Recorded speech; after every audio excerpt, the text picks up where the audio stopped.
ছেলেগুলো জানেন বাইচা থাকে ঠিকই, যারা বাবার জন্য কিছু করতে পারে না ওদের মনে হয় কলিজার মানে কি বলবো আসলে, ওদের মনে হয় বাচ্চা থাকতে মনে হয় ওদের ভিতরে খালি চিৎকার দেয় যে আব্বা বাচ্চা থাকতে কেন করতে পারলাম না। মানে আমার কমেন্টসও আসে আর আমি এটা ফিল করি যে ছেলেদেরকে আল্লাহ সফলতা দিক দ্রুত, যেন বাবা বেঁচে থাকতে ছেলেরা বাপের জন্য কিছু না কিছু করতে পারে। প্রত্যেকটা ছেলে, মেয়েদেরকেও দিক কিন্তু পরে দিক, আগে ছেলেদেরকে দিক আর কি। মেয়েরা তো তাও শ্বশুর বাড়ি গেলে স্বামীর পকেট মেরে হইলেও বাপের জন্য দু একটা জিনিস করতে পারে, বাট একটা ছেলে চুরি করবে না ডাকাতি করবে, মানে ছেলেদের ব্যাপারটা আর কি।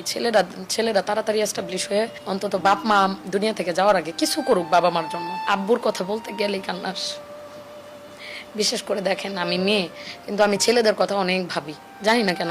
এই যে আমার ভাই দুইটা ধরেন যাই করুক, ওদের মনে হয় খালি আব্বুর জন্য করি, কিন্তু আল্লাহ মেয়েদেরকে না দিক ছেলেদেরকে অনেক কিছু দিক, ছেলেরা যেন বাবা বাচ্চা থাকতে বাবার জন্য কিছু করতে পারে। মেয়েরা তো তাও ধরেন স্বামীর ঘরে চলে আসে, না করলেও চলে। একটা বাবা দুনিয়া থেকে যাওয়ার আগে প্রত্যেকটা ছেলে যেন বাবার জন্য কিছু না কিছু করতে পারে।